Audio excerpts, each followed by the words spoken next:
ரோமர் 10வது அதிகாரம் 15 மற்றும் 16 ஆகிய 2 வசனங்களை நான் உங்களுக்காக வாசிக்கிறேன். அனுப்பப்படாவிட்டால் எப்படி பிரசங்கிப்பார்கள்?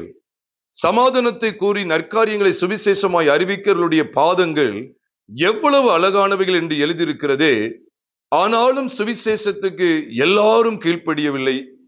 அதை குறித்து ஏசாயா, கர்த்தாவே, எங்கள் மூலமாய் கேள்விப்பட்டதை விசுவாசித்தவன் யார் என்று சொல்லுகிறான் என்று இந்த 2 வசனங்களிலே வாசிக்க கேட்கிறோம். இந்த 2 வசனங்களுமே எங்கிருந்து எடுக்கப்பட்டது என்று சொன்னால், ஏசாயா தீர்க்கதரிசிக்கு ஆண்டவர் வெளிப்படுத்தின விசேஷித்த வார்த்தைகள் இவைகள். ஏசாயா 52வது அதிகாரம் 7ஆம் வசனத்தை நாம் பார்க்கும்போது ரோமர் 10வது அதிகாரம் 15ஆம் வசனம் சொல்லப்பட்டதை நாம் கவனிக்க முடியும். ஏசாயா 53வது அதிகாரம் 1 வசனத்தை பார்க்கும்போது இங்கே ரோமர் 10வது அதிகாரம் 16வது வசனத்தில் சொல்லப்பட்டதை கவனிக்க முடியும். அதாவது சுவிசேஷம் அறிவிக்கலுடைய பாதங்கள் மலைகள் மேல் எவ்வளவு அழகா இருக்கின்றன என்பதை ஏசாயா 52வது அதிகாரம் 7ஆம் வசனத்திலே நாம் படிக்கிறோம். அது மாத்திரமல்ல, ஏசாயா 53வது அதிகாரம் 1 வசனத்திலே, கர்த்தாவே, எங்கள் மூலமாய் கேள்விப்பட்டதை விசுவாசித்தவன் யாரு இருக்குதா இல்லையா? இருக்குது. அதே காரியத்தை இங்க சொல்றாரு ரோமர் 10வது அதிகாரம் 16வது வசனத்திலே, கர்த்தாவே, எங்கள் மூலமாய் கேள்விப்பட்டதை விசுவாசித்தவன் யார் என்று சொல்லுகிறான். அப்ப ஏன் ஏசாயா 52வது அதிகாரத்தையும் 53வது அதிகாரத்தையும் இணைக்கக்கூடிய விசேஷித்த பகுதி ஏன் இங்கே காண்பிக்கப்பட்டிருக்கிறது? அதைத் தொடர்ந்துதான் ரோமர் 10வது அதிகாரம் 17ஆம் வசனத்திலே சொல்லப்பட்டிருக்கிறது, விசுவாசம் கேள்வியினாலே வரும், கேள்வி தேவனுடைய வசனத்தினாலே வரும். இதை கேஜிவில் விதமா சொல்லப்பட்டிருக்கு, faith cometh by hearing and hearing by the word of God அப்படின்னு சொல்லி ஆங்கிலத்தில் சொல்லப்பட்டிருக்கிறது. அப்போ விசுவாசம் எதனாலதான் வரும் கேட்டா, கேள்வின்னு நீங்க தவறு அணிக்க கூடாது. It never means to be questioning but to be hearing. இது கேட்கறது தான் குறிக்க ஒழிய நீங்க கேள்வி கேட்கறது குறிக்கல. கேள்வி கேட்ட விசுவாசம் வராது. கேள்வின்னா என்ன தெரியுமா? பழைய தமிழ் என்ன எழுதிருக்காங்க, கேள்வி அப்படி கேள்விப்படுவோம் சொல்றோம் தெரியுமா? கேள்விப்படுனாலே ஹியரிங், கேட்கிறோம் அப்படின்னு. அப்ப அதைத்தாங்க சொல்றாரு. அப்ப தேவனை அறிகிற அறிவு நம்ம எதற்குள்ளே நடத்துகிறது சொன்னா விசுவாசத்துக்குள்ள நடத்துகிறது. இந்த விசுவாசம் நம்மை நீதிமான்களாய் மாற்றுகிறது. நீதிமான்களாய் மாற்றப்பட்ட நாம் என்ன செய்யப்படுகிறோம்? மகிமைப்படுத்தப்படுகிறோம். வேதத்தில் அப்படிதான் சொல்லப்படுகிறது. நீங்க இதே ரோமர் 8வது அதிகாரம் 29 மற்றும் 30 ஆகிய 2 வசனங்களை பார்ப்பீர்கள் என்றால், அதாவது தம்முடைய குமாரன் அநேக சகோதரருக்குள்ளே முதற் பேரானவராய் இருக்கும் பொருட்டு தேவன் எவர்களை முன்னறிந்தாரோ அவர்களை தம்முடைய குமாரனுடைய சாயலுக்கு ஒப்பாய் இருப்பதற்கு என்ன செய்திருக்கிறாரா? முன்குறித்திருக்கிறார். அதோட முடியல. எவர்களை முன்குறித்தாரோ அவர்களை அழைத்தும் இருக்கிறார். எவர்களை அழைத்தாரோ அவர்களை நீதிமான்கள் ஆக்கியும் இருக்கிறார். எவர்களை நீதிமான்கள் ஆக்கினாரோ அவர்களை என்ன செய்திருக்கிறாரா? மகிமைப்படுத்தியும் இருக்கிறார். அதனால அழைக்கப்பட்டவர் அதோடு நின்று விடுகிறதல்ல, நீதிமான்கள் ஆக்கப்படுகிறார்கள். நீதிமான்கள் ஆக்கப்பட்ட அதே அனுபவத்தில் நின்று விடுகிறதல்ல, மகிமையும் படுத்தப்படுகிறார்கள். எவ்வளவு ஒரு அருமையான பாக்கியம் பார்த்தீங்களா? இது எதை வச்சுதான் தீர்மானிக்க தெரியுமா? 29ஆம் வசனத்துல, நம்முடைய குமாரன் அநேக சகோதரருக்குள்ளே முதற் பேரானவராய் இருக்கும் பொருட்டு. எப்பொழுது கிறிஸ்து முதற் பேரானவராய் வந்தார்? ஃபர்ஸ்ட் பார்ன், அதான் முதற் பேர். எப்போ முதற் பேரானா அப்படின்னு சொன்னா, கொலோசியர் 1:18 சொல்லுகிறது, அவர் மரித்தோரிலிருந்து எழுந்த முதற் பேரானவர். நீ தாராளமா பைபிளை பார்க்கலாம். கொலோசியர் 1:18 சொல்லப்பட்டிருக்கு, அவரே சபையாகிய சரீரத்துக்கு தலையானவர், எல்லாவற்றிலும் முதல்வராய் இருக்கும்படி அவரே ஆதியும் அந்தவுமாய் இருக்கு. அது மட்டுமல்ல, அவரே மரித்தோரிலிருந்து எழுந்த முதற் பேருமானவர். பைபிள்ல போட்டிருக்கா போடலையா? ஆமா, கொலோசியர் 1:18 இருக்கு. அப்ப இந்த முதற் பேரானவராய் இருக்கும் பொருட்டுன்னு சொல்லி ரோமர் 8ஆம் அதிகாரம் 29 சொல்லிட்டாலே அதோடைய அர்த்தம் என்ன தெரியுமா? கிறிஸ்து மரித்தோரிலிருந்து எழுப்பப்பட்டார். அப்ப எதுலதான் உங்களுடைய என்னுடைய அழைப்பை தேவன் தீர்மானிக்கிறார்? எதுலதான் உங்களை என்னை ஆண்டவர் நீதிமான்கள் ஆக்குகிறார் என்பது திட்டவட்டமாய் புலப்படுகிறது. எதுலதான் உங்களை என்னை ஆண்டவர் மகிமைப்படுத்தி இருக்கிறாருங்கிறது வெட்ட வெளிச்சமா வெளியே வருகிறதுன்னு சொன்னா, இந்த வெளிச்சத்துலதான் கிறிஸ்து மரித்தோரிலிருந்து எழுப்பப்பட்டதை வைத்து இதை வச்சுதான் தேவன் என்ன செய்கிறார்? நம்மளை அழைச்சிருக்கிறாராம், நம்மளை நீதிமன்றம் ஆக்கி இருக்கிறாராம், நம்மை மகிமையும் படுத்தி இருக்கிறாராம். அப்போ இன்னைக்கு உண்மையில இந்த செய்திக்கு ஒரு தலைப்பு கொடுக்கணும் அப்படின்னு சொன்னா, மலைகளின் மேல் அழகான பாதங்கள், அவ்வளவுதான். அல்லது மலைகளில் அழகான பாதங்கள். நம்ம இன்னைக்கு வேற ரொம்ப ரொம்ப சிந்திக்க போறல, கொஞ்ச நேரம் தான் இருக்கு. நம்ம நிறைய சத்தியங்களை கேட்டுட்டோம். ஆராதனை சமயத்திலும் நிறைய சத்தியங்களை, பாடல் வேளையிலும் நிறைய சத்தியங்களை கேட்டோம். இந்த செய்திக்கு முன்பாகவும் ஆலோசனையா புதிய ஏற்பாட்டினுடைய ஒட்டுமொத்த காரியத்தின் தரிசனத்தையும் பார்த்துட்டோம். இப்பொழுதும் என்ன இப்ப தியானித்து முடிக்க போறோம்னு சொன்னா, மலைகள் மேல அழகான பாதங்கள் வந்துகிட்டு இருக்கு. அந்த அழகான பாதங்கள் என்ன? அழகான பாதங்களாம். அழகான பாதங்கள் இன்னைக்கு நடிகைகள் எல்லாம் நிறைய பெரிய பெரிய அந்தஸ்து உள்ளவங்க என்ன பித்த வெடிப்பு வரக்கூடாதுன்னு சொல்லி பாதத்துக்குன்னு வெடிப்பு வரக்கூடாதுன்னு நிறைய கிரீம் எல்லாம் போடுவாங்க. அந்த அது இல்லை, கிராக் அப்படிங்கிற அந்த கிராக்குக்குள்ள போயிட வேண்டாம். அது உண்மையிலே கிராக், அது கீரல் தான் விழுந்து கிடக்கும்.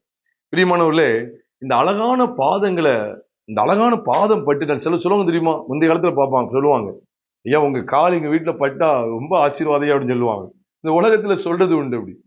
ஏன்னா சில நல்ல புண்ணியவான்கள், பரிசுத்தவான்கள் அவங்களுடைய பாதங்கள்லாம் பட்டா அப்படி அர்த்தம் என்னன்னா, அது காரியம் அது கிடையாது. அவங்களோடு தேவன் இருந்து அந்த குடும்பத்தை ஆஸ்வதிக்கிறார்.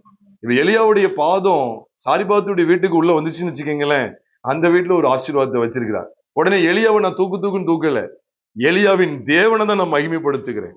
ஏன்னா எலியா காரியம் இல்லை, எலியாவின் தேவன் தான் சாரிபாத்துடைய வீட்டிலே மகிமையான காரியங்களை செய்கிறார்.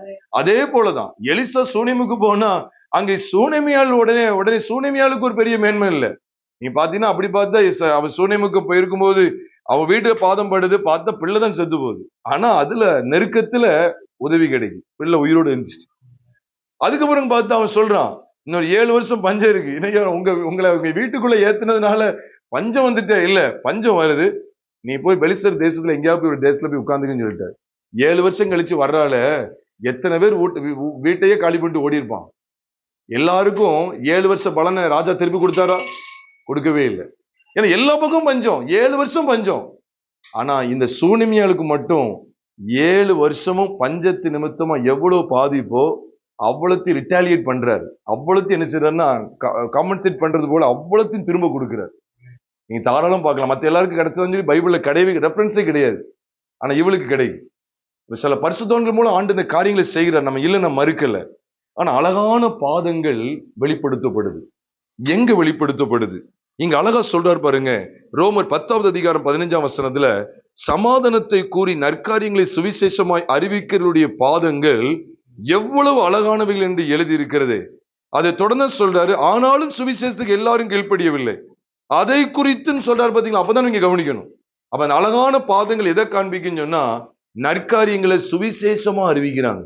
சுவிசேஷனால இதான் பிரியமானவர்களே, கிறிஸ்து நமக்காக இந்த பூமியிலே பாவமானார், நம்முடைய ஒட்டுமொத்த பாவங்களை நிவர்த்தி செய்கிற கிருபாதார பலியானார். அவர் பாவமானார் சொல்லி 2 கொரிந்தியர் 5வது அதிகாரம் 21ஆம் வசனம் சொல்லுது. நம்ம கூட தியானிச்சிருக்கிறோம். நாம் அவருக்குள் தேவனுடைய நீதியாகும்படிக்கு பாவம் அறியாத அவரை நமக்காக பாவமாக்கினார். கிறிஸ்து நமக்காக பாவமாக்கப்பட்டார். பாவியானான்னு சொல்லிடாதீங்க, அது ஒரு நூதனமான இடத்துக்குள்ள கொண்டு போயிரும். பாவமானார். அப்ப அதுதான் சுவிசேஷம். சொல்லிதான் சொல்றாரு, எல்லாரும் கீழ்ப்படியல. அப்ப நம்ம கிடைக்கப்பட்ட ஸ்லாக்கியத்தை பார்த்தீங்களா? அதை குறித்து ஏசாயா, கர்த்தாவே எங்கள் மூலமாய் கேள்விப்பட்டது விசுவாசித்தவன் யாருன்னு சொல்லிட்டுதான் இளங்கிளையை போல, துளிர்கிற வேரை போல அப்படியே வறண்ட நிலத்துல இருந்து ஒருத்தர் எப்படி எழும்புகிறார். அப்படிதானே 53 வாசிக்கும். அப்ப இந்த சுவிசேஷம் எதை பற்றியதுன்னு கேட்டா, அவருக்கு அழகும் இல்லை, சௌந்தரியம் இல்லை. நீங்க பரலோகத்துக்கு போனேன், அங்க அவர் அழகா அப்படி இருந்தார் இப்படி இருந்தான்னு சொல்ற ஊழியக்காரங்க இருக்காங்க. இல்ல, அது இல்ல. அங்க போய் பார்த்தேன்னு சொல்லிட்டு இருக்காங்க. இல்ல, இங்க பாரு, அவர் இங்க வந்தார், வெளிப்பட்டார், அவர் மாம்சத்துல வெளிப்பட்டார். அழகும் இல்லை, சௌந்தரியம் இல்லை, அவரை விரும்பத்தக்க ரூபம் அவருக்கு இல்லாது இருந்தது, அவர் அந்தக்கேடு அடைந்திருந்தார். அதெல்லாம் 53 சொல்லப்பட்டுக்கிட்டே இருக்கு பாருங்க. இதுதான் சுவிசேஷம் பிரியமான, இதுதான் சுவிசேஷம். உங்களுடைய என்னுடைய ஒட்டுமொத்த பாவ வாழ்க்கையையும் சீர்குலைய பண்ணுவதற்கு, குலைந்து போக பண்ணுவதற்கு அவர் நமக்காக தம்முடைய ஜீவனை கொடுத்தார். இப்ப நீங்க ஏசாயா புஸ்தகத்துக்கு வாங்கலேன், அங்க மகத்துவமான வெளிச்சம் என்ன, அந்த அழகான பாதங்கள் யாரை பற்றி சொல்லப்பட்டிருக்கிறது? ஏசாயா 52வது அதிகாரம் 7ஆம் வசனத்துக்குள்ள வரும்போது அங்கே பைபிள் என்ன சொல்லுதுன்னு பாருங்களேன். சமாதானத்தை கூறி நற்காரியங்களை சுவிசேஷமாய் அறிவித்து ரட்சிப்பை பிரசித்திப்படுத்தி உன் தேவன் ராஜரீகம் பண்ணுகிறார் என்று சியோனுக்கு சொல்லுகிற சுவிசேஷனுடைய பாதங்கள் மலைகளின் மேல் எவ்வளவு அழகா இருக்கின்றன என்று. அப்ப சுவிசேஷத்தை அறிவிக்கிறது ஒரு பகுதி, ரட்சிப்பை பிரசித்தப்படுத்துகிறது. 3வது இன்னொரு காரியம் இருக்கு, உன் தேவன் ராஜரிகம் பண்ணுகிறார். இந்த ராஜரிகம் அப்படின்னாலே என்ன தெரியுமா? ராஜரிகம் பண்ணுகிறார்னாலே ஆங்கிலத்தில் கவனிச்சீங்கன்னா the Lord அல்லது the God reigns அப்படின்னு அர்த்தம். reigns. தேவன் என்ன செய்கிறார்? ராஜரிகம் பண்ணுகிறார். அப்படின்னா அரசாட்சி பண்ணுகிறார், ராஜாங்கத்தில் இருக்கிறார், அவர்தான் ஆளுகை செய்கிறார். அப்ப வசனத்தை நல்லா பாருங்க. ஏசியா 52ல அந்த சுவிசேஷகனுடைய பாதங்கள், சியோனுக்கு சொல்லுகிற சுவிசேஷனுடைய பாதங்கள் மலைகளின் மேல் எவ்வளவு அழகா இருக்கின்றன சொல்லி சொல்லப்பட்டிருக்குது. அந்த அழகான பாதங்களை கொண்ட சுவிசேஷகனுடைய வார்த்தைகள் என்னென்ன? 3 காரியங்களை வெளிப்படுத்துற சுவிசேஷ சமாதானத்தை கூறுறார். நிறைய விஷயங்கள் இருக்கு. நற்காரியங்களை சுவிசேஷமா அறிவிக்கிறார், சமாதானம். அதனாலதான் கிறிஸ்து இந்த பூமியில வெளிப்பட்ட உடனே சொல்லப்பட்ட செய்தி என்ன தெரியுமா? இதோ எல்லா ஜனத்துக்கும் மிகுந்த சந்தோஷத்தை உண்டாக்குற நற்செய்தி உங்களுக்கு அறிவிக்கிறேன். இன்று கர்த்தராகிய இயேசு கிறிஸ்து என்னும் இரட்சகர், இயேசு இரட்சகர் உங்களுக்காக தாவீதின் பிறந்திருக்கிறார். பிள்ளையை துணிகளை சுற்றி முன்னணியில கடத்திருக்க காண்பது, இது உங்களுக்கு அடையாளம் என்று சொல்லப்பட்டிருக்கு. ஆனா அந்த இடத்துலதான் என்ன சொல்லப்படுது அப்படின்னு சொன்னா, பூமியிலே சமாதானமும் மனுஷன் மேல் பிரியம் உண்டாவதாக என்று எழுதப்பட்டிருக்கு. உன்னதத்தில் இருக்கிற தேவனுக்கு மகிமையும், பூமியில அப்ப இந்த பூமியில சமாதானம் அப்படிங்கிறது எதை வச்சுதான் வெளிப்படுதுன்னு கேட்டா, கிறிஸ்து என்னும் தேவகுமாரன் மனுஷகுமாரனா இயேசு என்கிற பெயர்ல தாவீதின் சந்ததியில வந்து பிறந்தார். இந்த வெளிச்சத்துலதான் நாம் நிலை கொண்டு இருக்க வேண்டியது இருக்கு. இதுதான் சமாதானத்தை கூறுகிற அருமையான நற்செய்தி. நற்காரியங்களை சுவிசேஷமா அறிவித்துன்னு இருக்கு. நற்காரியங்கள் அவர் சுவிசேஷமா அறிவிக்கிறார். அதான் கிறிஸ்து நமக்காக இந்த பூமியில வெளிப்பட்ட, அதான் நற்காரியங்கள். நன்மையானது. நற்காரியனாலே நன்மையான காரியம். அப்போ நாத்தான்வேல் பிலிப்பிடத்துல கேட்கிறார், நாசரத்திலிருந்து யாதொரு நன்மை உண்டாக கூடுமோ கேட்கிறார். உண்டாகும் சொல்லி சொல்றார். யோவான் 1வது அதிகாரத்துல பாக்குறோம். அதை தொடர்ந்து நமக்கு என்ன வெளிச்சம் அப்படின்னு சொன்னா, ரட்சிப்பை பிரசித்தப்படுத்தி உன் தேவன் ராஜரிகம் பண்ணுகிறார் என்று சியோனுக்கு சொல்லுகிற சுவிசேஷகர். அப்ப இதோ ரட்சிப்பை மட்டும் இல்ல, உன் தேவன் ராஜரிகம் பண்ணுகிறார். கிறிஸ்தவ வாழ்க்கை அப்படின்னாலே ஏதோ ரட்சிக்கப்பட்டுட்டோங்கிற அந்த அனுபவத்தோடு நின்று விடுகிறது அல்ல. அழகான பாதங்களை கொண்ட சுவிசேஷகனுடைய வார்த்தைகளை இங்க கவனித்து பாருங்க. இது இன்னொரு விதத்துல சொன்னா கிறிஸ்துவ அடையாளப்படுத்தும். ஏன்னா அவர் இந்த பூமியில சமாதானத்தை கூறினார், அவர் நற்காரியங்களை சுவிசேஷமா அறிவித்தார், அவர் ரட்சிப்பை பிரசித்தப்படுத்தினார், அவர் தேவனுடைய ராஜ்யத்தை குறித்து பேசினார். தேவனுடைய ராஜ்யம் என்ன அர்த்தம்? தேவனுடைய ஆளுகைக்கு உட்பட்டு இருக்கிற வாழ்க்கை. முதலாவது தேவனுடைய ராஜ்யத்தோட நீதியின் தேடுங்கள் என்ன அர்த்தம்? சில வீடுகளை பாத்தீங்கன்னா மனைவிதான் அரட்டி உருட்டி வச்சிருப்பாங்க, எல்லாத்தையுமே கணவனை இல்ல பிள்ளைகளை எல்லாம் அரட்டி வச்சிருப்பாங்க. உடனே சொல்லுவாங்க, இந்த வீட்டுல மனைவி ராஜ்யம் அப்படின்னு சொல்லுவாங்க. சில வீட்டுல கணவன் அரட்டி உருட்டி வச்சிருப்பாங்க, கேட்டேன்னு சொல்லுவாங்க அது கணவன் ராஜ்யம், புருஷ ராஜ்யம் அப்படின்னு சொல்லுவாங்க. அந்த ராஜ்யம் சொல்றதை கேட்டிருக்கீங்களா நீங்க? இந்த வீட்டுல ஃபுல்லா புருஷ ராஜ்யம் தான், இந்த வீட்டுல ஃபுல்லா மனைவி ராஜ்யம் தான். அப்படின்னு என்னது தெரியுமா? ஒட்டு மொத்தமா யாரும் அங்க சுயாதீனமா செயல்பட முடியாது. ஒட்டு மொத்தமே இந்த மனைவி கண்ட்ரோல்ல இருக்கும், அல்லது ஒட்டு மொத்தமே கணவன் கண்ட்ரோல்ல இருக்கும். அது சில வீட்டுல பாத்தீங்கன்னா எல்லாம் இங்க பிள்ளைகள் ராஜ்யம் தான். ஏன்னா என்னது, தாய் தகப்பனெல்லாம் வைக்க மாட்டாங்க, அவங்க சொல்றது எடுக்காது, பிள்ளைகள் சொல்றது மட்டும்தான் இங்க எடுக்கும். அப்படின்னா தாய் மத்த யாரும் சுயாதீனமா செயல்பட முடியாது, பிள்ளைகள் சொல்றதும் சொல்றது பிள்ளைகள் ராஜ்யம் தான் அப்படின்னு சொல்லுவாங்க. நம்முடைய வாழ்க்கையில அப்படி இருக்கக்கூடாது. தேவராஜ்யம், இந்த வீட்டுல தேவராஜ்யம் தான் அப்படின்னு சொல்லணும். இங்க சுயாதீனமா யாரும் முடிவு பண்ண மாட்டாங்க, தேவன் நடத்துகிற நடத்தலுக்கு அப்படி ஒப்பு கொடுப்பாங்க அப்படின்னு சொல்லணும். அதான் தேவனுடைய ராஜ்யத்தை தேடுறது. அப்ப தேவன் ராஜரீகம் பண்ணுகிறார். அழகான பாதங்களை கொண்ட சுவிசேஷகனுடைய செய்தி என்ன? ரட்சிப்பை பிரசித்தப்படுத்துறது மட்டும் இல்ல, அதை பிரசித்தப்படுத்திட்டு உன் தேவன் ராஜரீகம் பண்ணுகிறார். இன்னைக்கு அந்த அனுபவத்துக்கு நீங்க வரமாட்டேங்காங்க. அழகான பாதங்கள், அழகான வாழ்க்கையை குறித்து பேச. அந்த வாழ்க்கை எது தெரியுமா? தேவனுடைய ஆளுகைக்குள் இருப்பது. தேவன் என்னை ஆட்சி செய்கிறார். சங்கீதத்துல பார்க்கிறோம், தேவன் ராஜரீகம் பண்ணுகிறார், கர்த்தர் ராஜரீகம் பண்ணுகிறார். அதுதான் நம்முடைய வாழ்க்கையில வேணும்.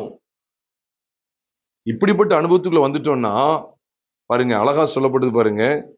8ஆம் வசனத்துல இருந்து நீங்க கவனிச்சீங்கன்னா, அதாவது ஏசாயா 52:7 இந்த வெளிச்சத்தை சொல்லிட்டு 8ஆம் வசனத்துல இருந்து தொடர்ந்து வாசு பாருங்க. அருமையும் அருமை. அது எழுத்தின்படி எதுக்காக சொல்லப்பட்டது தெரியுமா? சியோன் என்று சொல்லப்படுகிற யூத ஜனங்கள் பாபிலோனுக்கு சிறைப்பட்டு போய்விட்டார்கள். இதனுடைய பின்னணி சுருக்கமா சொல்றேன். எனக்கு ஒரு 70 வருஷ காலமா அவங்க பாபிலோன்ல அடிமைப்பட்டு இருக்கிறாங்க, சிறைப்பட்டு அனுபவத்துல இருக்காங்க. ஆண்டவர் அப்படிப்பட்ட சீயோனை திரும்ப கொண்டு வருவார். அதான் 8ஆம் வசனத்துல சொல்றாரு பாருங்க, ஏனென்றால் கர்த்தர் சீயோனை திரும்பி வர பண்ணும்போது அதை கண்ணார காண்பார்கள் சொல்லப்பட்டிருக்கு. அதை தொடர்ந்து எல்லாம் நீங்க வாசித்து பாருங்க. சீயோனுக்கு அவர் ஆறுதல் செய்வார், எருசலேமை மீட்டு கொண்டார், அவங்க எல்லாரையும் ஆண்டவர் புறப்பட பண்ணுவார். இது எதை தொடர்ந்து சொல்லப்படுது தெரியுமா? சுவிசேஷகனுடைய பாதங்களை தொடர்ந்து, அழகான பாதங்களை கொண்ட சுவிசேஷகனுடைய செய்தியை தொடர்ந்து இதெல்லாம் அறிவிக்கப்படுகிறது. நான் கூட நிறைய செய்தியில அதை வந்து நான் கோட் பண்ணியிருப்பேன். எதை தெரியுமா? இஸ்ரவேல், அதாவது யூதா ஜனம் பாபிலோனுக்கு சிறைப்பட்டு போய் திரும்பி வருகிறத பைபிள் எதுக்கு ஒப்பனையாக்கி பேசியிருக்கு தெரியுமா? கிறிஸ்து மூலமாய் ஒட்டுமொத்த மனுக்குலமும் எல்லாவித அடிமைத்தன கட்டுகளிலிருந்தும் விடுதலை பெறுவதற்கு ஒப்பனையாய் பேசியிருக்கு. அதை மறக்க கூடாது. இதெல்லாம் உருவகப்படுத்தப்பட்டது, ஒப்புமையாய் காண்பிக்கப்பட்டது. எப்படி இஸ்ரவேல் ஜன யூதா ஜனம் என்ன செய்து பார்த்தீங்களா? பாபிலோனுக்கு சிறைப்பட்டு அங்கிருந்து விடுதலையாகி வருது இல்ல, அதை கர்த்தர் எதுக்கு அடையாளமா காண்பிக்கிறாருன்னா, கிறிஸ்து மூலமா ஒட்டுமொத்த பாவ வாழ்க்கையும் கொண்ட மனுஷன் விடுவிக்கப்படுகிறான். கிறிஸ்து மூலமாய் ஒட்டுமொத்த மனுக்குலத்திற்கும் கட்டுகளிலிருந்து விடுதலை. செய்தியை கேட்டுக்கொண்டிருக்கிற அருமையானவர்களே, எந்த இடத்திலும் கட்டுகள் அப்படின்னு சொல்லி பேச்சுக்கு இடம் இல்லை. கிறிஸ்து இயேசுவை அறிகிற அறிவினாலே, இயேசு கிறிஸ்து எனக்காக இந்த பூமியில இரத்த சிந்தி ஜீவனை கொடுத்தா, எனக்காக அடக்கம் பண்ணப்பட்டா, எனக்காக 3ஆம் நாள் உயிரோடு எழுந்தார், இன்றைக்கும் எனக்காக பிரதான ஆசாரியர் தேவனுடைய வலது பரிசத்திலே வீற்றிருக்கிறார், பரிந்து பேசிக் கொண்டிருக்கிறார். இந்த வெளிச்சத்துல நான் என்ன செய்கிறேன் அப்படின்னா, எல்லா கட்டுகளும் நீங்களாக்கி, என்னுடைய எல்லா கட்டுகளும் நீங்களாகி நான் விடுதலையோடு இருக்கிறேங்கிற இந்த வெளிச்சத்துக்குள்ளே வருகிறோம். அதனாலதான் பாருங்க, அழகான பாதங்கள் பாருங்க, சுவிசேஷனுடைய பாதங்கள் மலைகள் மேல் எவ்வளவு அழகா இருக்குன்னு சொல்லி காண்பித்து கொடுத்ததை தொடர்ந்து அருமையான சபையை, அருமையான ஜனத்தை கர்த்தர் விடுவிக்கிறார், திரும்பி வர பண்ணிக்கொண்டே இருக்கிறார். ஏன் நம்முடைய வாழ்க்கையில் விடுதலை இல்லை? இன்னைக்கு அழகான பாதங்களை கொண்ட சுவிசேஷனுடைய செய்தியை நம்ம இன்னைக்கு அங்கீகரிக்கணும். அந்த செய்தி என்ன சொல்லுது அப்படின்னா, ரட்சிப்பை பிரசித்தப்படுத்துறது மட்டும் கிடையாது, தேவன் ராஜரிகம் பண்ணுகிறாருங்கிற இடத்துக்கு நான் வரணும். நீ யோசிச்சு பாருங்க, இந்த வார்த்தைகள் எழுத்தின்படி என்னைக்கு எதுக்காக சொல்லப்படுது தெரியுமா? அந்த சமயத்துல ஒண்ணு யூதா ஜனம் ஒண்ணு சிறைப்பிடிப்புக்கு போகல, ஏசியா நாட்கள்ல சிறைப்பிடிப்புக்கு எல்லாம் போகல, பாபிலோனுக்கு அடிமைப்பட்டு எல்லாம் போகல, எரேமியா நாட்கள்ல தான் அடிமைப்பட்டு போறாங்க. நல்லா ஞாபகம் வச்சுக்கங்க. அப்ப ஏசாயா முன்கூட்டியே எரேமியாவுக்கு முந்தைய காலத்திலேயே என்ன சொல்றாரு? இந்த யூதா ஜனம் பாபிலோனுக்கு சிறைப்பட்டு போகும், யூதா ஜனம் என்ன செய்யும்? பாபிலோனுக்கு சிறைப்பட்டு போகும் உண்மை, சிறைப்பட்டு போகும் உண்மை. ஆனா அது என்ன செய்யும்? அது ஏசாயா நாட்கள் நடக்கல, நடக்க போறது முன்னமே சொல்றார். அப்ப சிறைப்பட்டு போன யூதா ஜனத்துக்கு ஆளுகை யார் ஆளுகை செய்வா? பாபிலோன்ல யூதா ஜனம் இருக்கு, சிறைப்பட்டு போயாச்சு. அப்ப அந்த ஜனத்தை யார் ஆளுகை செஞ்சுக்கிட்டு இருப்பா? பாபிலோன்ல இருக்கிற ஜனத்தை, யூதா ஜனத்தை யார் ஆளுகை செய்வா? பாபிலோன்ல இருக்கிற யார் ஆளுகை செய்வா? ராஜா தான் ஆளுகை செய்வா. நேபுகாத் நேச்சார் தான் ஆளுகை செஞ்சுட்டு இருப்பான். இப்ப கர்த்தருடைய வார்த்தை வருது, அழகா சொல்றாரு பாருங்க, உன் தேவன் ராஜரிகம் பண்ணுகிறார். அப்படி என்ன தெரியுது உங்களுக்கு?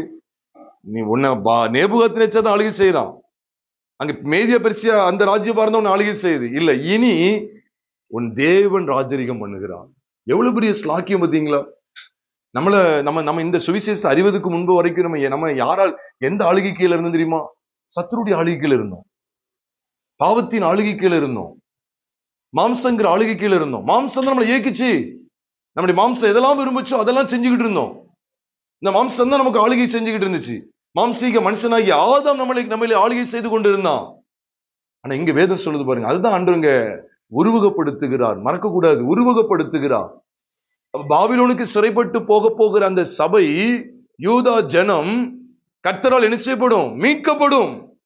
அதை வெளியே கொண்டு வருவேன் சொல்றாரு. அதுதான் சுவிசேஷனுடைய பாதங்கள், அழகான பாதங்களை கொண்ட சுவிசேஷனுடைய செய்தி. அந்த செய்தியில நம்ம கவனிக்கக்கூடிய அருமையான பகுதி என்ன? உன் தேவன் ராஜரிகம் பண்ணுகிறார். அப்ப அது வரைக்கும் அடிமைப்பட்டு இருக்கிற, சிறைப்பட்டு இருந்த சபை எதை விளங்கி கொண்டது தெரியுமா? இந்த உலகத்தின் மேன்மையை கண்டிருந்த பாபிலோனின் ராஜா தான் ராஜரிகம் பண்ணி கொண்டிருந்தான்னு சொல்லி கேட்டாங்க. ஆனா இந்த சுவிசேஷனுடைய பாதங்கள், இந்த சுவிசேஷனுடைய செய்தி எதை அறிவிக்க தெரியுமா? உன் தேவன் ராஜரிகம் பண்ணுகிறார். இனி எந்த கட்டுகளுக்கும் நீ உட்பட்டவன் அல்ல, உட்பட்டவள் அல்ல. இனி மனசு மாம்ச விரும்பினவைகளை நீ செய்ய முடியாது. தேவனே உன்னை ஆட்கொள்ளுகிறார், தேவனே உன்னை ராஜரிகம் பண்ணுகிறார். அந்த மென்மையான இடத்துக்கு நம்ம வருகிறோம் பிரியமானவர்களே. அதனாலதான் பாருங்க, இப்ப பாபிலோன் ராஜா இனி இல்லையா. இப்ப இன்னொரு இடத்தை பார்த்து நம்ம முடிக்க போறோம். இப்போ நீங்க நாகூம் புஸ்தகத்துக்கு வாங்க. 1வது அதிகாரம் 15ஆம் வசனத்தை ஒருத்தங்க எடுத்தீங்கன்னா வாசிங்களேன். நாகூம் புஸ்தகம் 1வது அதிகாரம் கடைசி வசனமாகிய 15ஆம் வசனத்தை வாசிங்க. நாகூம் 1:15. இதோ அப்படின்னு வருதுல, வாசிங்க. இதோ சமாதானத்தை கூறுகிற சுவிசேஷகனுடைய கால்கள். புரியுது உங்களுக்கு? இது எதுக்காக சொல்லப்படுதுன்னு தெரியுதா உங்களுக்கு? மலைகள் மேல் வருகிறது யூதாவே. சரி, நானு கேட்கணும், பாபிலோன்ல இருக்கிற வரைக்கும் உன் பண்டிகை எப்படி ஆசரிக்க முடியும்? அடுத்து சொல்றாரு, உன் பொருத்தனைகளை செலுத்துன்னு சொல்றாரு. அது எப்படி நம்ம அனுசரிக்க முடியும்?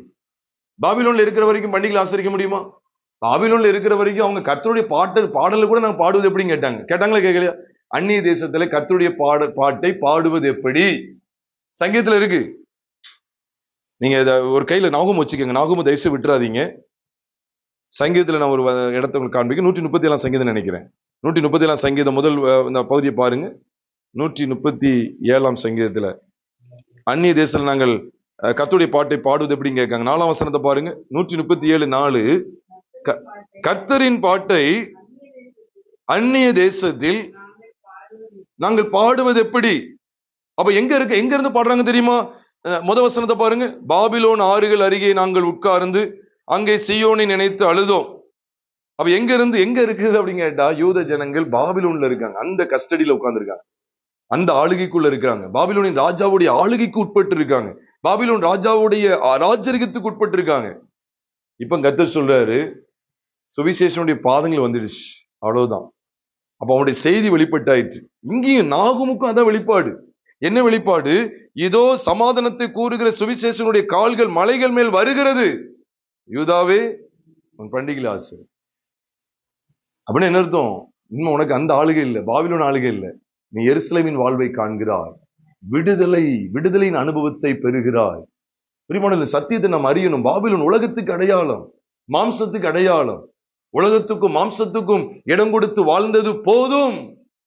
மாம்சமும் உலகமும் நம்மை ஆளுகை செய்திருந்த காலங்கள் எல்லாம் போதும். இப்ப எந்த இடத்துக்கு ஆண்டு நமக்கு அழைப்பு கொடுக்கிறார் என்றால், இனி அதான் அழகா சொல்றாரு பாருங்க, யூதாவின் பண்டிகையில ஆசிரியர் சொல்றாரு. எப்படின்னு புரியுதா உங்களுக்கு? பாடலே பாட முடியாம இருக்காங்க பாபிலோன்ல. அப்பனா இவங்க பாபிலோன்ல இருக்க முடியாது. ஏன்னா சுவிசேஷனுடைய கால்கள், சமாதானத்தை கூறுகிற சுவிசேஷனுடைய கால்கள் மலைகள் மேல் வருகிறங்கிற வெளிச்சம் வந்துச்சு. ஏசாயாவுக்கு கிடைத்த அதே வெளிப்பாடு நாகூம் தீர்க்கதரிசி கிடைக்கு. நாகூம் தீர்க்கதரிசி கிடைத்த அதே வெளிப்பாடு அப்போஸ்தலனாகிய பவுலுக்கு கிடைக்கிறது. புது உடன்படிக்கையின் சபைக்கு காண்பித்து கொடுக்கிறார். அங்கே பாபிலோனை குறித்த காரியம் உங்களுக்கு புரியுது? உங்களுக்கு பாபிலோனை குறித்த காரியம் ஏசாயா நாட்கள்ல பாபிலோனை குறித்த காரியம், நாகூம் நாட்கள்ல அசரியாவை குறித்த காரியம். ரோமாபுரி சபைக்கு எழுதும் போது உலகத்தை குறித்த காரியம். அதான் சொல்லிட்டேன், டாபிக் தான் வேற மாதிரி இருக்கும், கான்செப்ட் ஒண்ணுதான். பாபிலோனாக இருக்கட்டும், அசிரியாவாக இருக்கட்டும், நாகூம் நாட்கள்ல எழும்பி வந்த இஸ்ரவேல் யூதாவுக்கு எழும்பி வந்த அசிரியாவா இருக்கட்டும், அந்த நினைவு பட்டணத்தார் அசிரியாவா இருக்கட்டும், எதாக இருக்கட்டும், ரோமாபுரி நாட்கள்ல உள்ள உலகமாக இருக்கட்டும், சமாதானத்தை அறிவிக்கிற சுவிசேஷமாய் அறிவிக்கிறனுடைய பாதங்கள் வெளிப்பட்டுட்டா, அப்ப இனி ராஜரிகம் யார்தான் ராஜரிகம் பண்ணுகிறார்? ஆமா, தேவன் ராஜரிகம் பண்ணுகிறார். அதனாலதான் இயேசு கிறிஸ்து அறிவித்த ஓமைகள்ல அதிகமான ஓமை எதை பற்றி சொல்லுங்க பாபு? பரலோக ராஜ்யத்தை பற்றி தான். இயேசு கிறிஸ்து எத்தனை ஓமைகள் சொல்லியிருக்காரு? அதுல அதிகமா ஓமைகள் எதை பற்றி தான் சொல்லியிருக்காரு தெரியுமா? பரலோக ராஜ்யம், தேவனுடைய ராஜ்யத்தை குறித்து தான் பேசியிருக்கிறார். அப்ப என்ன அர்த்தம் தெரியுமா? தேவனுடைய ராஜ்யம், தேவன் ராஜரிகம் பண்ணணும். அதுக்குதான் கிறிஸ்து வெளிப்பட்டார். மாம்சத்துல தேவன் வெளிப்பட்டார். தேவகுமாரன் கிறிஸ்து மனுஷகுமாரன் அந்த பூமியில வெளிப்பட்டதனுடைய நோக்கம் என்ன? வீடு இல்லாதவங்களுக்கு வீடு கொடுக்க, கார் இல்லாதவங்களுக்கு கார் கொடுக்க இல்ல. எதுக்காக வெளிப்பட்டாராம்? பைபிள் அழகா சொல்லுது, தேவனுடைய ராஜ்யத்தை குறித்தே பிரசங்கிக்கிறார். எடுக்கிற ஓமைகள் நிறைய காரியங்கள் எல்லாம் தேவனுடைய ராஜ்யத்தை குறித்தே இருந்து. அப்படின்னு என்ன சொல்ல வர தெரியுமா? தேவன் ராஜரிகம் பண்ண வேண்டும், நம்முடைய வாழ்க்கையை தேவன் ஆளுகை செய்ய வேண்டும். அது வரைக்கும் ஆதாம் ஆளுகை செய்து கொண்டிருந்தான், உலகமும் மாம்சமும் ஆளுகை செய்து கொண்டிருந்த நமக்கு இந்த சுவிசேஷனுடைய பாதங்கள் வெளிப்படுறதன் மூலமா எப்படிப்பட்ட செய்தி அறிவிக்கப்படுகிறது? இனி மாம்சமும் உலகமும் உன்னை ஆளுகை செய்யாது. மாம்சமும் உலகமும் ராஜரிகம் பண்ணுகிறது இல்லை, தேவனே ராஜரிகம் பண்ணுகிறார். எவ்வளவு பெரிய அருமையான வாழ்க்கை. இனி என்னுடைய மாம்சம் சுய வழிகள் என்னை ஆளுகை செய்யல, ஆதாம் என்னை ஆளுகை செய்யல, கிறிஸ்து ஆளுகை செய்ய. அதனாலதான் பவுல் சொன்னார், கிறிஸ்துடனே கூட சிலுவையில் அறியப்பட்டேன். சுவிசேஷத்தை அறிவிக்கக்கூடிய அந்த பாதங்கள் எவ்வளவு அழகா இருக்கு பாருங்க, அந்த செய்தி எவ்வளவு அழகா இருக்கு பாருங்க. மலைகள் மேல் வருகிறது. ஆமா, நான் மலை மேல் வர்றதை நான் எப்படி பார்க்க தெரியுமா? கல்வாரி மலையில வெளிப்படுகிறது, கல்வாரி மலையில வெளிப்படுகிறது. கிறிஸ்துடனே கூட சிலுவையில் அறியப்பட்டேன், ஆயினும் பிழைத்து இருக்கிறேன். இனி நான் எல்லாம் என்ன அர்த்தம்? ஆதாம் ராஜரிகம் பண்ணல, மாம்சம் பாவ மனுஷன் ராஜரிகம் பண்ணவில்லை, அது வரைக்கும் பண்ணியிருந்தான். இனி நான் அல்ல, கிறிஸ்துவை எனக்குள் பிழைத்திருக்க. இனி ராஜரிகம் பண்ணுவது கர்த்தர். அதனாலதான் பாருங்க, இந்த நாகும் 1:15 யூதாவியும் பண்டிகையில் ஆசிரியர் உன் பொருத்தனைகளை செலுத்து. அடுத்து நீங்க தான் முடிக்க போறீங்க, சொல்லுங்க. துஷ்டன் இனி உன் வழியாய் கடந்து வருவதில்லை. ஏன் வரல? அவன் முழுவதும். இதுதான் சுவிசேஷனுடைய பாதங்கள் மலையின் மேல வருது அப்படின்னாலே அங்கே துஷ்டனுக்கு மரணம் சம்பவிக்கிறது. நீங்க துஷ்டனுக்கு என்ன பேர் வச்சாலும் வச்சுக்கலாம். பாபிலோன் ராஜா நீங்க அடையாளப்படுத்தினாலும் சரிதான், அதெல்லாம் உருவகப்படுத்திக்கிட்டே இருக்காரு. பாபிலோன் ராஜா நீங்க வச்சுக்கிட்டாலும் சரிதான், அசிரிய ராஜான்னு வச்சுக்கிட்டாலும் சரிதான், உலகம், மாம்சம், ஆதாம், நீ எதை வச்சுக்கிட்டாலும் சரிதான். ஆனா இனி அவைகள் அல்ல. அந்த துஷ்டன் என்ன செய்யறதில்ல, உன் வழியை என்ன செய்யறதில்ல. ஏன் இந்த வழியை வர்றதில்லைன்னா, சுவிசேஷனுடைய பாதங்கள் மலைகள் மேல் வருகிறது. சுவிசேஷனுடைய பாதங்கள் எங்க வருது? மலைகள் மேல் வருகிறது. அதனாலதான் அவர் சொல்றார், நீ யூதாவே நீ பண்டிகையில் ஆசரி, உன் பொருத்தனைகளை செலுத்து. துஷ்டன் இனி உன் வழியை என்ன செய்யறதில்லை, கடந்து வருவதில்லை. எதுக்கு வர்றதில்லை? அவன் துஷ்டன் நீ வரமாட்டான், என் வழியா வரமாட்டானா? ஆமா, இது வரைக்கும் உன் வழியில வந்து உன்னை கெடுத்துக்கிட்டே இருந்தான், உன்னை பாவ சந்தோஷங்கள்லயே வைத்திருந்தான், உலக பிரகாரமாவே உன்னை நடத்தி இருந்தான், உலகத்தின் சந்தோஷங்கள்லயே உன்னை நிரப்பி இருந்தான். அந்த துஷ்டன் இனி வரமாட்டான். ஏன்னா சுவிசேஷத்தை அறிவிக்கிற அந்த சமாதானத்தை சுவிசேஷமா அறிவிக்கக்கூடிய சுவிசேஷனுடைய பாதங்கள் மலை மேல வந்துச்சு. அதனால இவன் வரமாட்டான். அது மட்டும் இல்ல, அவன் முழுவதும் சங்கரிக்கப்பட்டான். போடுறத பிள்ளையா, அவன் முழுவதும் சங்கரிக்கப்பட்டான். இதுதான் சுவிசேஷனுடைய அழகான பாதங்களை கொண்ட சுவிசேஷனுடைய செய்தி தான். அவன் தேவன் ராஜரிகம் பண்ணுகிறாருங்கிறது ஒரு பகுதி. அவர் ராஜரிகம் பண்ணுகிறாருங்கிறது எதை வச்சு நான் தீர்மானிக்கிறேன் தெரியுமா? இனி என் துஷ்டன் என்ன செய்யல, உயிரோடு இல்லை. இனி என் துஷ்டன் என்ன செய்யல, என்னை பாழாக்கி கொண்டிருந்த துஷ்டன் இனி உயிரோடு இல்லை. அது எப்படி நான் அறிவது? சமாதானத்தை சுவிசேஷமா அறிவிக்கிற அந்த செய்தியில நான் அறிய முடியும். நம்முடைய பழைய மனுஷன் அவரோடு கூட சிலுவையில் அறையப்பட்டது என்று அறிந்திருக்கிறோம். அதான் துஷ்டன். அந்த துஷ்டனுடைய ஆளுகையில தான் இருந்தோம். ஆதாம் தான் நம்மளை ஆட்டி படைச்சுக்கிட்டு இருந்தான். இப்பவும் நம்மளை ஆதாம் ஆட்டி படைக்கான்னு சொன்னு நினைச்சுக்கோங்களேன். இந்த அழகான பாதங்களை நீங்க அறியலன்னு அர்த்தம். சுவிசேஷனுடைய அழகான பாதங்களை நம்ம அறிஞ்சிருக்கிறோமா? இந்த அழகான பாதங்கள் நமக்கு விட்டு சொல்கிற செய்தி என்ன தெரியுமா? துஷ்டனுடைய ஆளுகை அகற்றி தேவனுடைய ராஜரிகத்தை உள்ளே கொண்டு வருகிறான். இனி நான் அல்ல, ஆதாம் என்கிற சுய மனுஷன் அல்ல, கிறிஸ்துவே எனக்குள் பிழைத்திருக்கிறார். இனி தேவனே என்னை ராஜரிகம் பண்ணுகிறார், என்னில் ராஜரிகம் பண்ணுகிறார். அந்த மகிமையான சத்தியத்துக்குள்ளே நம்மை நடத்துவதற்கு தேவன் வாஞ்சிக்கிறார். பிரியமானவர்களே, இதுதான் மேன்மையான சத்தியம். ஏன்னா துஷ்டன் இனி அழகா போட்டிருக்கு, துஷ்டன் இனி உன் வழியாய் கடந்து வருவதில்லை. உன் வழியில துஷ்டன் இருக்க மாட்டான். பழைய மனுஷனாய் ஆதாம் இல்லை. உன்னை பாழாக்கக்கூடிய, உன்னை மோசம் போக்கக்கூடிய அந்த ஆதாம் இல்லை. ஏன் இல்லை? அவன் முழுவதும் சங்கரிக்கப்பட்டான். அதுதான் சுவிசேஷனுடைய பாதங்கள் காண்பிக்கிற மகிமையான சத்தியம். ஏனென்றால் கிறிஸ்துவின் கல்வாரி சிலுவையிலே அந்த துஷ்டனாகிய ஆதாம் மரித்து விட்டான். துஷ்டனாகிய ஆதாம், பழைய மனுஷன் மரித்து விட்டான், மாம்சீக மனுஷன் மரித்து விட்டான். அதனாலதான் நம்முடைய வழியில நீ வர்றதில்லை. நம்ம வழியில வருவானா? அன்றாட வாழ்க்கையில திங்கக்கிழமை, செவ்வாய்க்கிழமை, புதன்கிழமை நம்ம வழியில, ஞாயிற்றுக்கிழமை சிலரும் வந்துருதான் வழியில. ஞாயிற்றுக்கிழமை ஒரு நாள் தான் சினிமா பார்க்க முடியுது அப்படின்னு சொல்லி சிலர் உள்ள வந்துடக்கூடாது. ஞாயிற்றுக்கிழமை ஒரு நாள் தான் அப்படி ஒரு மாதிரி ஆடம்பரமா போக முடியுது, இல்லை அப்படி உள்ள வந்துட வேண்டாம். எந்த நாள்லையும் அவன் என் வழியில துஷ்டனி வரமாட்டான். எதை வச்சு சொல்றான்னு புரியுதா உங்களுக்கு? இங்க அவன் வருவதில்லைன்னு சொல்றாரு, மேல வருகிறதுன்னு சொல்றாரு. அப்ப அந்த அழகான கால்கள் வருது அப்படின்னா, சுவிசேஷகன் வந்துட்டான் அப்படின்னு சொன்னா துஷ்டன் வரல. அதனாலதான் இந்த வசனத்தின் முதல் பகுதியை கவனிங்க. சுவிசேஷனுடைய கால்கள் மலைகளின் மேல் வருகிறது, துஷ்டன் இனி உன் வழியாய் கடந்து வருவதில்லை.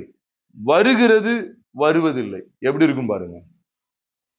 அதுதான் இந்த சுவிசேஷனுடைய வெயிட். அதுதான் நம்முடைய பாவ சரீரம் ஒளிந்து போகும் பொருட்டாக நம்முடைய பழைய மனுஷன் அவரோட கூட சிலுவையில் அறையப்பட்டது என்று அறிந்திருக்கிறோம். அதனாலதான் சொல்ற, யூதாவே நீ பண்டிகை ஆசிரியர். ஏன் பண்டிகை ஆசிரிப்பாங்க தெரியுமா? சந்தோஷத்துக்காக தான் சொல்ற. ஒருத்தர்கள் நிறைவேற்று சந்தோஷம். அன்னைக்கு சந்தோஷத்துக்காக தான் இதை செஞ்சாங்க. அப்படி நீ சங்கடப்பட வேண்டாம். ஏன்னா உன்னை பாழாக்க நினைச்ச துஷ்டன் அழிக்கப்பட்டு விட்டான். உன்னை வேதனைப்படுத்துகிற உன்னுடைய பரிசுத்த வாழ்க்கையை நாசமாக்கி கொண்டிருந்த, உன்னை பரிசுத்தம் அடைய செய்யாதபடிக்கு உன்னோடு போராடி கொண்டிருந்த, உனக்கு எதிரடையாய் நீ தேவனை அறிய விடாதபடிக்கு பாவத்தின் வழியிலேயே வழி நடத்தப்படுவதற்கு உன்னை மோசம் போக்கிக் கொண்டிருந்த பழைய மனுஷனாகிய ஆதாம் இனி உன் வழியை வருவதில்லை. அதான் பவுல் சொன்னார், இனி நான் அல்ல, நான் என்கிற ஆதாம் அல்ல, இனி அந்த ஆதாம் வழியில வர முடியாது. கிறிஸ்துவே எனக்குள் பிழைத்திருக்கிற. எதை வச்சு சொல்றாங்க? சுவிசேஷனுடைய பாதங்களை வைத்து. கிறிஸ்துடனே கூட சிலுவையில் அறையப்பட்டேன், ஆயினும் பிழைத்திருக்கிறேன். நாமும் கூட பிரியமானவர்களே, இருக்கிற இடத்துல கண்களை மூடி நாம் கர்த்தரை நோக்கி பார்ப்போமா? இந்த நாளில் தேவன் நம்மோடு கூட இடைப்பட்டிருக்கிறார். மலைகளின் மேல் அழகான பாதங்களை கொண்ட சுவிசேஷகன் நடந்து வருகிறான். இனி துஷ்டன் வருவதில்லை. அவன் முழுவதும் சங்கரிக்கப்பட்டான். ஆம், சமாதானத்துக்குரிய சுவிசேஷத்தை அறிவிக்கக்கூடிய அழகான பாதங்களை கொண்ட சுவிசேஷனுடைய செய்தி துஷ்டனை அழித்து போடுகிறது. அந்த செய்தியில் துஷ்டனுடைய மரணம் இருக்கிறது. சுவிசேஷத்தின் செய்தியில் துஷ்டனாகிய ஆதாமின் மரணம் காணப்படுகிறது. அந்த சத்தியத்தை விளங்கிக் கொள்ளுகிறோமா? நீ ஆண்டவரே, நான் உமக்கென்று தான் பிழைத்திருக்கணும். என் தேவன் ராஜரீகம் பண்ணுகிறார். ஆதாம் ராஜரீகம் பண்ணினதெல்லாம் போதும். நம்முடைய மாம்சத்தையும் உலகத்தையும் குளிர்விக்கக்கூடிய ஆதாம் ராஜரீகம் பண்ணினதெல்லாம் போதும். தேவன் ராஜரீகம் பண்ணுகிறார். இந்த சத்தத்தை கேட்கிறோமா? இந்த சத்தியம் அதைத்தான் சொல்லுகிறது. ஏசாயா 52:7 சொல்லுகிறது, உன் தேவன் ராஜரீகம் பண்ணுகிறார். பரிசுத்தமுள்ள எங்கள் பரலோக தேவனே, இந்த அருமையான வேலைக்காக நன்றி செலுத்துகிறோம் ஆண்டவரே. இவ்வளவு நேரம் உங்க சமூகத்திலே ஆண்டவரே பாடலை பாடி உங்க நாமத்தை மகிமைப்படுத்த அநேக சத்தியங்களின் வெளிச்சத்திலே ஆண்டவரை கலிகூற கத்துக் கொடுத்த கிருபைக்காய் ஸ்தோத்திரம் ஆண்டவரே. தொடர்ந்து உடைய சத்தியத்துல நிலை கொண்டிருக்கிற பாக்கியத்தை தாங்க தகப்பனே. வாஞ்சையோடு இந்த இடத்துல கூடியிருக்கிற நம்முடைய பிள்ளைகள் ஒவ்வொருவரையும் கர்த்தர் ஆசீர்வதிங்க ஆண்டவரே. இந்த மகத்துவமான சத்தியங்களை நிலைத்திருக்கிற பாக்கியத்தை கொடுங்க ஆண்டவரே. எவ்வளோ காரியத்தை சுவிசேஷமாய் அறிவித்து ஆண்டவரே எங்களுக்காக இரத்த சிந்தி ஜீவனையை கொடுத்து ஒவ்வொருவரும் ஆண்டவரே இந்த ரட்சிப்பின் மேன்மையிலே நிலை கொண்டிருக்க ஆண்டவரே, இனி துஷ்டனின் வழியை வருவதில்லை அப்படிங்கிறத விளங்கி கொண்டு, துஷ்டன் அவன் முழுவதும் சங்கரிக்கப்பட்டான். கிறிஸ்துவின் சிலுவையிலே பழைய மனுஷன் மாண்டு விட்டான் என்கிற அந்த விலையேறப்பட்ட சத்தியத்தை பற்றுகிற விசுவாசத்திலே அனுதினமும் நான் தேவனுக்கென்று பிழைத்திருக்கிறேன், கிறிஸ்துவின் உயிர்த்தெழுதலின் சாயலில் நான் தேவனுக்கென்று பிழைத்திருக்கிறேன் என்கிற அந்த மகிமையான வெளிச்சத்திலே காணப்பட எங்கள் யாவருக்கும் உதவி செய்யுங்க ஆண்டவரே. அருமையான ஆண்டவரே, எங்கள் சகோதரர் ஆண்டவர் ரிச்சர்ட் பிளெஸிங் அவர்களுக்காக நாங்கள் ஜெபிக்கிறோம் ஆண்டவரே. மகள் சரண்யாவுக்காக நாங்கள் ஜெபிக்கிறோம் ஆண்டவரே. பரிசுத்த தேவனே, அவர்கள் கொடுத்த பிள்ளைகளுக்காக ஸ்தோத்திரம். அவருடைய தாய் தகப்பனுக்காக நன்றி செலுத்துகிறோம். தேவரீர் குடும்பமாய் ஆண்டவரே இந்த இடத்திலே வைத்து நீ நடத்தி வருகிற அதற்காக ஸ்தோத்திரம் ஆண்டவரே. தகப்பனே, உடைய பிள்ளைகளுடைய இல்லத்திலும் ஆண்டவரே உடைய ஜீவனுள்ள வார்த்தைகளை தியானிக்கக்கூடிய பாக்கியத்தைகளுக்கு தந்திர ஆண்டவரே. ஊழியத்திற்கு தங்களுடைய இல்லத்தை திறந்து கொடுத்திருக்கிற உடைய பிள்ளைகளுக்கு வேண்டிய ஒத்தாசை கிருபையை நீங்க கட்டளையிட்டு உங்க நாமத்தை மகிமைப்படுத்துங்க ஆண்டவரே. தொடர்ந்து உடைய பிள்ளைகள் சத்தியத்திலே நடந்து உங்க சாட்சி உள்ளவர்களாய் காணப்பட உதவி செய்யுங்க. இங்க கூடி வந்திருக்கிற சொந்த பந்தங்கள், பக்கத்திலிருந்து வந்தவங்க எல்லாரையும் ஒப்பு கொடுக்கிறோம். தேவனாகிய கர்த்தர் ஒவ்வொருவரையும் கர்த்தர் ஆசீர்வதிங்க. உங்க விலையேறப்பெற்ற நாமத்தை நாங்கள் மகிமைப்படுத்த எங்களுக்கு உதவி செய்யுங்க. மீதியான நேரத்தில் எங்களோடு இடைபடுங்க ஆண்டவரே. உடைய பந்தி வேலை எங்களுக்கு ஆசீர்வாதமாக்கித்தாங்க. எங்கள் கர்த்தராகிய இயேசு கிறிஸ்துவின் நாமத்தில் ஜெபிக்கிறோம் நல்ல பிதாவே, ஆமென்.